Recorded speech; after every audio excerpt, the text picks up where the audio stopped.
Hello friends, and welcome to another episode of Team Jesus Outdoors. Hey, in the last week or two I had a subscriber email me and ask me my opinion about the perfect walleye jigging setup for the Detroit River. In fact, as far as that goes, I believe the perfect setup for the Detroit River is pretty much the same as the perfect setup for the St. Clair River. And while the Saginaw River fishes pretty differently, I would argue that the same setup will be just fine for the Saginaw River. And those of you that have been subscribed for a long time, you probably know I have addressed this issue in the past. However, a couple of years ago when I addressed this issue, I didn't go into great detail. And last year I touched on the rod reel a little bit, but I definitely didn't go into great detail. In this video, I would really like to take a deep dive into what makes for the perfect jigging setup on the Detroit River. From rod to reel to line to jig and plastic. For some of you guys, this will be pretty new material. Some of you will probably think, well, I've been doing this for long enough that I know what the right rod and reel combo is. But we're going to dig into the why use the setup that you use. So for many of you that probably think you don't need a video like this, you may find some of the information to be useful in not only walleye fishing, but whatever types of fishing that you do. If you'll give me a few minutes of your time, I'll do my best to go in depth into rods to talk about what is the best rod for jigging the Detroit River. FYI, I am not going to suggest that one rod is the perfect rod for everybody. But what I do intend to do is explain to you what you need to be looking at in your rod and how your rod selection should dictate the rest of your setup. So give me a few minutes, let's take a look at this. Let's take a look at this question together. So I guess for starters, I'll just go ahead and share with you that I don't use the most popular setup on the river. I don't use what most guys would argue is the right setup on the river. But what I use, I am convinced for me, is the perfect setup for me. The rod that I am using is a $40 Berkley Lightning Rod. This rod is a 6.6 medium light fast. So first things first, let's talk about how rods are rated. But keep in mind that different rod manufacturers rate rods slightly differently. Some of what we're going to discuss is going to change slightly from one rod manufacturer to the next. So when you're talking about rods, the first part of the equation is the rod material. Most of us these days, for most applications, are using graphite rods. Where 30 years ago, many of us were using fiberglass rods or some sort of composite. In fact, there are still some applications today where a fiberglass rod is the right rod, or a composite rod is the right rod. The rods that I use for casting crankbaits for bass are, generally speaking, composite rods. The rods that I use for pulling bottom bouncers in the river are generally going to be either a composite or a fiberglass rod. And that's because a fiberglass rod gives you an excellent parabolic bend. But for the topic of jigging, most guys are going to want to go with a graphite rod. And I say that because graphite is far more sensitive than a fiberglass rod or a composite rod. Now there are two ratings on your rod. This rod happens to be a medium light, and medium light is an indicator of the power of this rod. And you're basically talking about the power of the backbone, the rod blank itself, but particularly down here near the handle. That's where you determine the power of your rod. The rod action or speed, in this case this is a fast rod, and the rod action or speed refers to how fast the rod tip tapers into the rod backbone. When you're talking about fiberglass versus graphite rods, the rod speed is not an apples to apples comparison, because a fiberglass rod or a composite rod that's labeled a fast tip is not going to be anywhere near as fast of a tip as you'll find on a graphite rod. I'm going to try to illustrate my point here by showing you various rods along the spectrum of action and power. So this rod right here is a 6-foot medium heavy fast action graphite rod. This is the rod back in the day I used for a lot of bass fishing, skipping jigs under docks and that sort of thing. But this is a pretty stout rod. I would put this rod pretty close to the end of the spectrum on very, very stout. You'll notice that the rod tip here tapers very, very quickly into the backbone. So by the time you get to about this point in the rod right here, you're already into the backbone. It takes a lot to bend that rod past that. So that is a medium heavy fast action graphite rod. Now at the complete opposite end of the spectrum, this is an old Bass Pro Shops Uncle Buck's crappie rod. This is a 5.5 foot light power moderate action rod.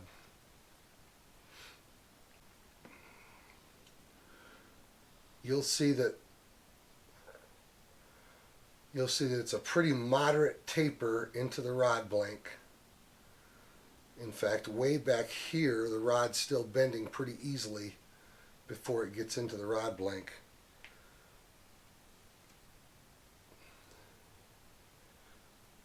Darn near 50% of this rod is the slow tapering portion of the rod, while only the bottom half of this rod is the backbone section of the rod.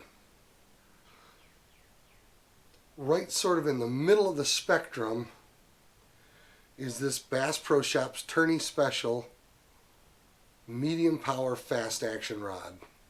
And you'll see this rod still has a pretty quick taper to the rod tip, but it's only a medium action, so it actually loads up darn near 50% of the rod loads up pretty easily. This happens to be a killer silver bass rod right here that I have my kids use a lot for silver bassing.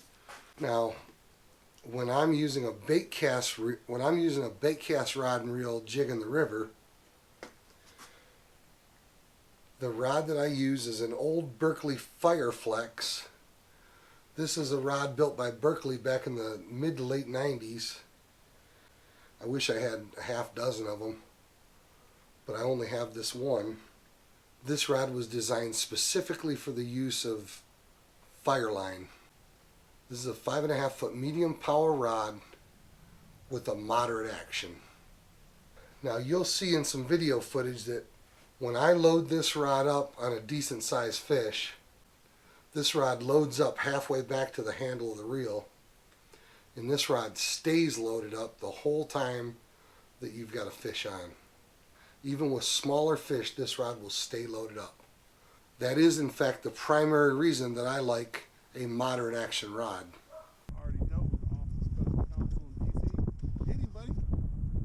Notice how from the hook set right to the net, this rod stays loaded up the entire time I'm fighting this fish.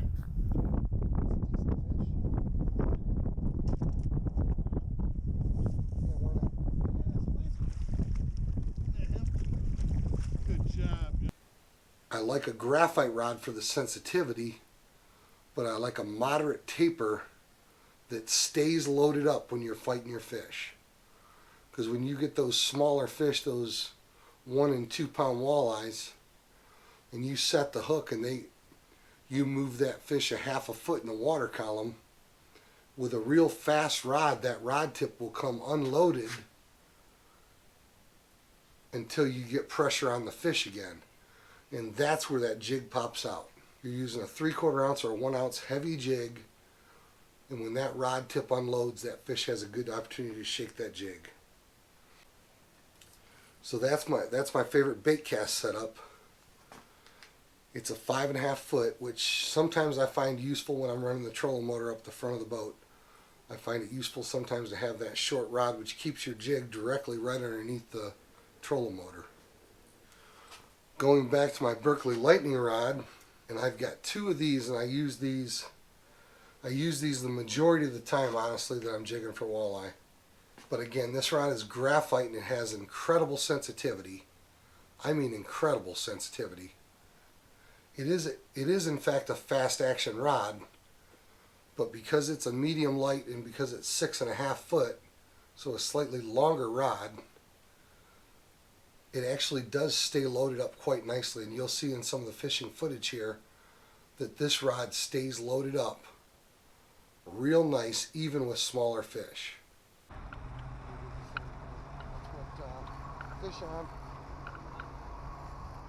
Once again, you'll note that right from the hook set all the way to putting the fish in the net, this rod stays completely loaded up, keeping that fish buttoned real nice. Got a little size to it. I use pretty much exclusively Fat Boy jigs. I think Roy Miller does a great job with his jigs. There isn't anything about Fat Boy jigs that I don't like or I'm unhappy with. So I pretty much use Fat Boy jigs exclusively. As far as colors go, now I do have most of the colors in the rainbow, I suppose. But unlike a lot of guys, I do not get super hung up over color. And I think that's the number one thing that I want you guys to take away from this is do not get hung up over color. Hey, you guys that get packages from Amazon, or you guys that somebody in your family takes medication and gets these silica packs in their medication, I always keep a couple of these silica packs in my jig box. Just helps keep your jigs from rusting.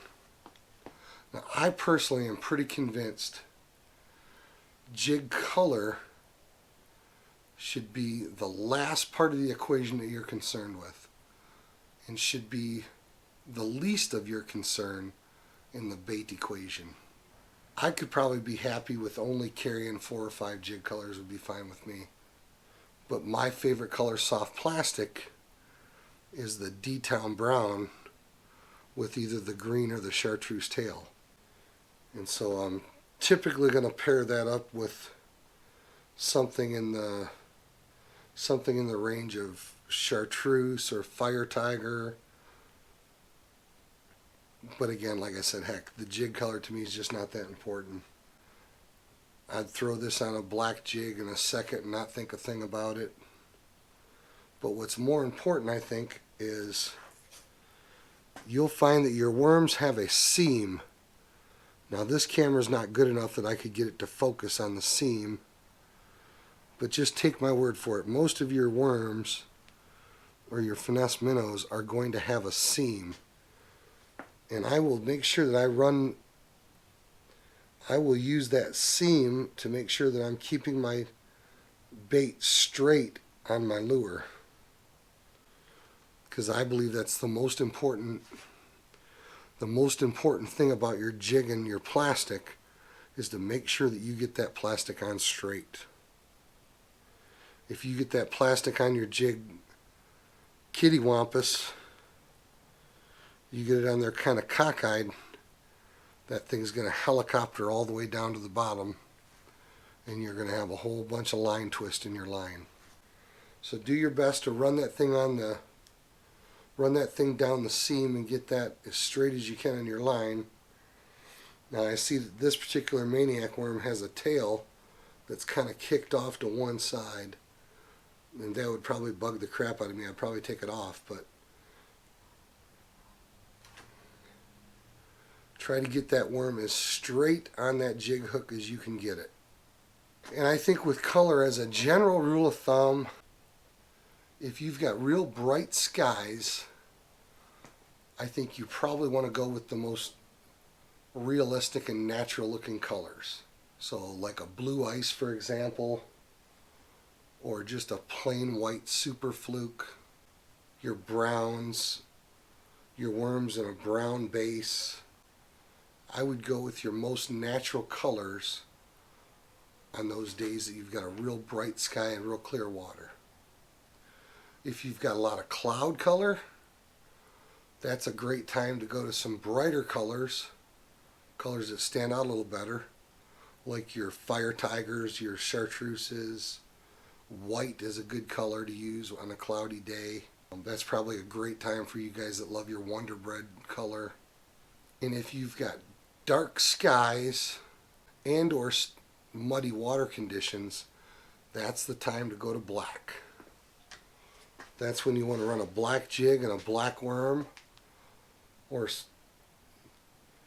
your goldfinger worms, your straight black Wyandotte worms, your darker colored finesse minnows. But dark water equals a dark jig and dark plastic.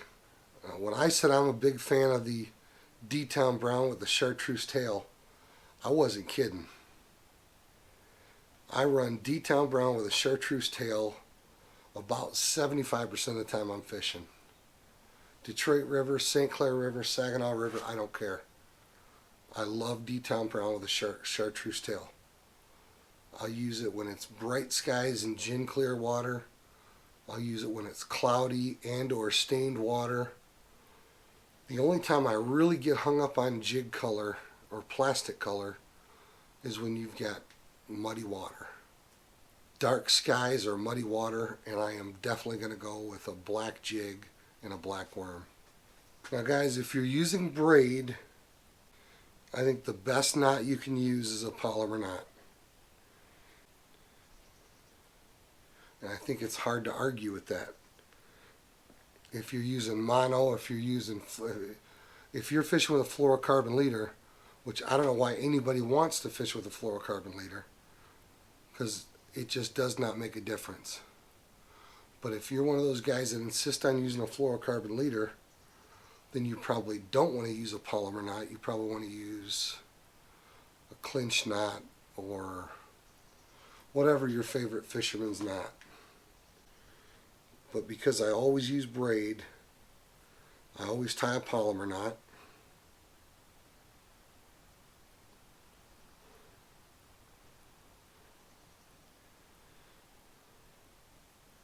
I'm missing my left thumb, so don't go making fun of how slow I am at tying knots.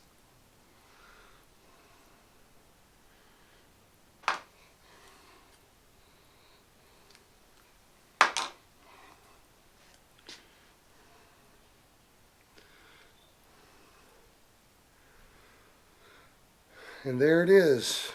We got a 3/4 ounce fat boy jig tipped with a maniac worm.